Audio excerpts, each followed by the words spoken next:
ชีวิตយើងពិតជាមានតម្លៃណាស់បងប្អូនជីវិតយើងមានតែមួយទេបើសិនជាយើងមិនដោយឲ្យជីវិតយើងនេះ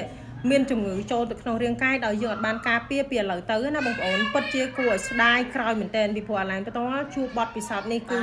មានជំងឺចូលខ្លួនរហូតដល់20ឆ្នាំជាងទើបដោះស្រាយចេញពិបាកវេទនាមែនតើបងប្អូនអញ្ចឹងណែនាំបងប្អូនថាបើសិនជាមានឱកាសការពារសុខភាពឲ្យបងប្អូន